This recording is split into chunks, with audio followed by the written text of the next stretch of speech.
Food Intuition, Chef Tony here. We are going to use some of my history, some of what I grew up eating today. We're going to start with a remoulade. We're going to turn it into a fried shrimp po' boy. And man, let me tell you, this is a walk down memory lane that I can't wait to get to. So we're going to start with our remoulade. We have our mayonnaise right here. Great base. We're going to add a couple of ingredients to it. I'm going to start with one that's not so common and a lot of things that you find, and that's a hard-boiled egg. So we have our hard-boiled eggs here. How do we get there? Well, we room temperature eggs, brought our water to a boil, put them in for 13 minutes, took them out right into an ice bath for 13 minutes, and boom, easy to peel, and now all we have to do is chop them up. I'm just gonna come through, nice and easy, quick chop.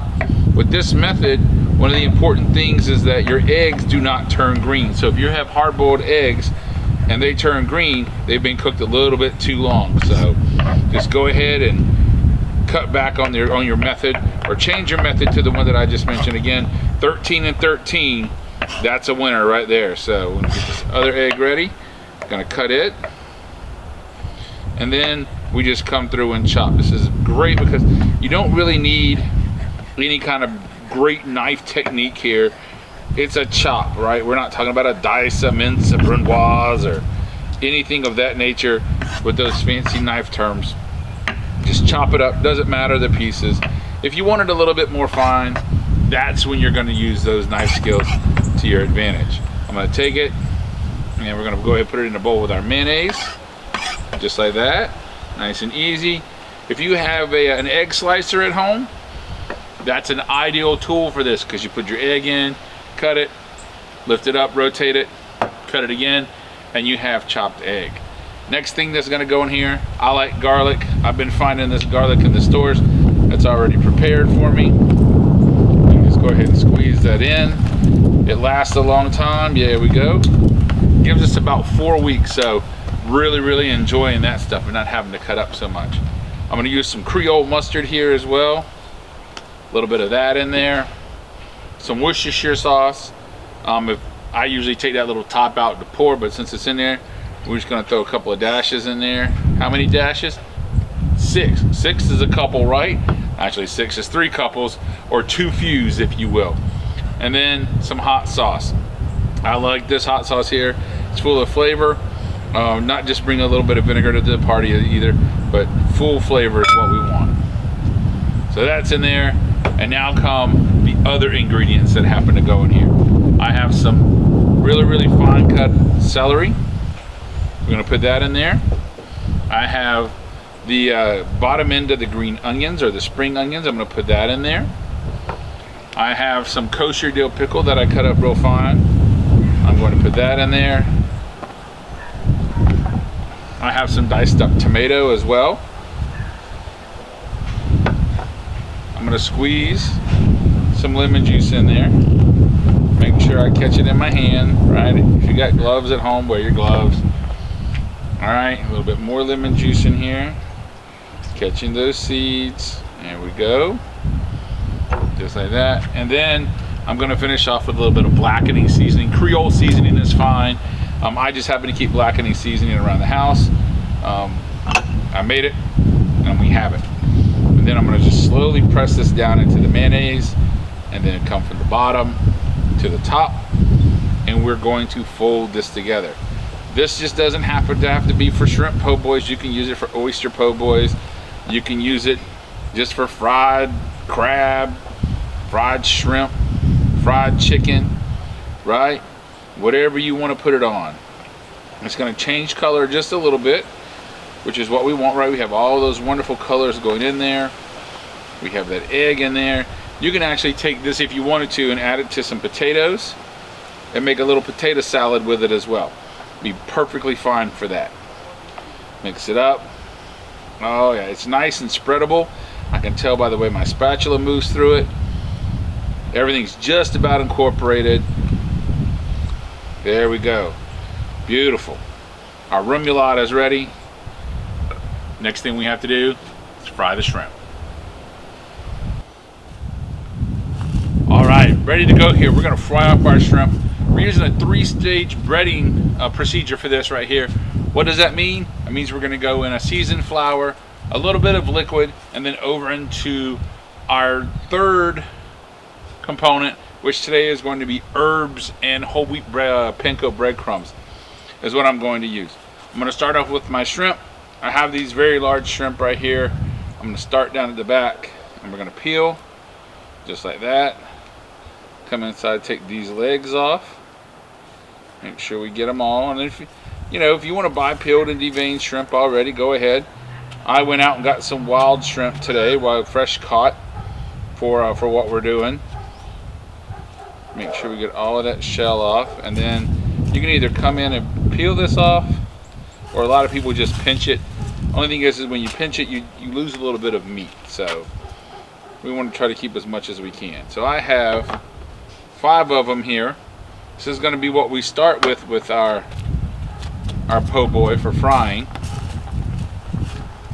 I'm going to take them just in case there's that deep vein in there.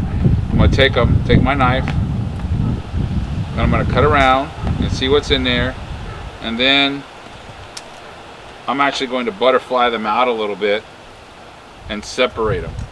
By doing this, I create a little bit more surface area and a little bit of a quicker cook time, because I'm not trying to cook anything too thick, right? So I have these thinner pieces that are going to go, and actually when they fry, they'll even curl up a little bit.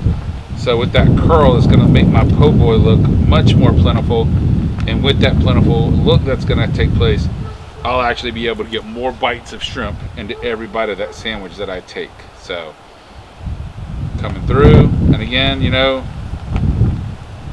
also let you know if you have any shells left on here. We're going to open that up, and it's going to look just like that. So we're going to go into our flour. Our flour has onion powder, garlic powder, salt, pepper, a little bit of cayenne in it as well, just to season that up. And then we're going to lay them out in our liquid here, just like that. So I'm going to do them all at once here.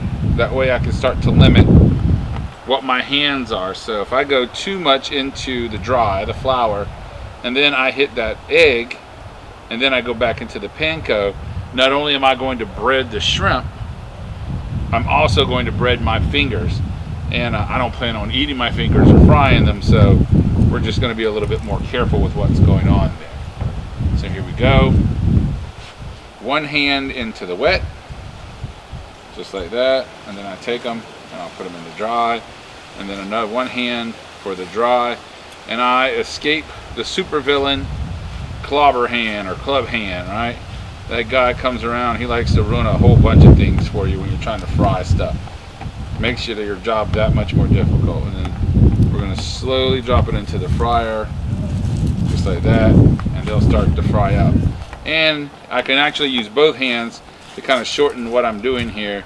Wet my shrimp on this side, fry my shrimp on this side. Now, I want my oil to be around 350 degrees because I don't want to overcook my shrimp, and if it's too hot, what will happen is everything will start to brown before the shrimp is done, and then it's kind of a little bit of a waste right there. So nice and easy. Should take us about 3 to 4 minutes to have this done at the most. Shrimp goes in, next shrimp into the panko, and you go. You don't have to use panko breadcrumbs if you don't want. You can use traditional breadcrumbs. I grew up where when we breaded stuff like this, we actually used saltine crackers. So we would take our crackers and put them in a bag and then crunch them up, and that's what we use for crab cakes, for shrimp, for fish, anything of the like. So we got our last one going right here, right into the breadcrumbs, making sure that we get it covered completely. Looking good, looking good, looking good. Yes, all covered there. There we go. We'll let those cook for about 3 to 4 minutes. We'll take them out, put them on a rack or a sheet tray that'll have paper towels underneath to collect that grease up, and we're just going to let them cook. All right, our shrimp are frying. I'm going to reach in here. I'm gonna grab these last little bit out. Again, they don't take very long to get going. You're talking maybe 4 minutes tops the way that we cut them. Those little tentacles, if you will, of the shrimp that we've cut, they fry quickly, and that tail doesn't take long to get done either. So we're taking them right out of the oil here onto our pan. And if you can see what I have waiting for us, you know that we're really close to getting this sandwich done and built. So I'm gonna go ahead and turn my flame off, let that oil start to cool off, and then we'll worry about moving it a little bit later. All right, look at this. I have a sourdough loaf. That's what I wanted to do. I mean, I'm not in New Orleans. I can't get that great French bread from over there. So I go find a bakery here in town, and this is what I work with. If I want to do it right, I just kind of take my hand, we take some of this extra bread out of here, like this. We'll turn this into bread pudding or something a little bit later. You know, we got plenty of options to do with that. Right now, I'm gonna put it right back here. And we're gonna do this. We have our remoulade. You see it here. We're just gonna pick this up, and look, I'm gonna take some of that. I'm gonna spread it all up on the side right here. I'm gonna make sure I put a nice big layer. I love to taste this remoulade. I love to taste it with the shrimp, right? We're gonna add like some vegetables on top of this for us ourselves as well, because you know we gotta eat well. We gotta have those vegetables, and this is crucial to what's actually going on here. So there you go, we got that looking good. I'm gonna go ahead and put some lettuce down. I have some hearts of romaine I'm gonna put in here. I'm just gonna stack them up a little bit. And what I'm really trying to do is create a little bit of a boat, right, for these shrimp to kind of nestle themselves into. So we just open that up a little bit wider. I have some tomatoes. I'm gonna put some tomatoes on here, thinly sliced. Oh man, this is home. That's what I'm talking about right here. If I wanted to, I could put a little bit of blackened seasoning on top of this too. Who's to say that I can't, right? Nobody's telling me what to do. I rule. This is my sandwich. So take this other little bit. Well, you see this other lettuce that we got right here? Look, I'm gonna go ahead and get my plate garnished real quick. Lettuce, tomato, tomato,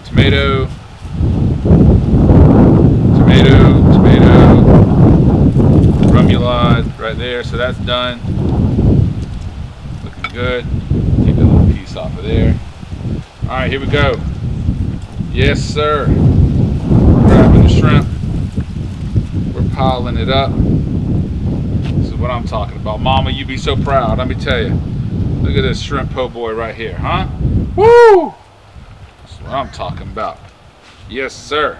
Pile it high, right? We ain't worried about no little mall po' boy or anything. Little mall shrimp sandwich, right? We're gonna put yes. You want it so big that when you go to eat it, it hurts the sides of your mouth. I'm trying to open up big enough to get this in. Let me tell you right now, I'm gonna set this here. We're gonna move this over some, just like that. Take that bread, put it over here. Look, you can't go wrong with this. Like, oh, there you go, Tony. Use a little bit of that bread to make this happen for yourself. Clean up your plate. That's delicious. Oh, hold on. Yes, sir. And just like that, you have a shrimp po' boy. Go out and get you some, everybody. Chef Tony here.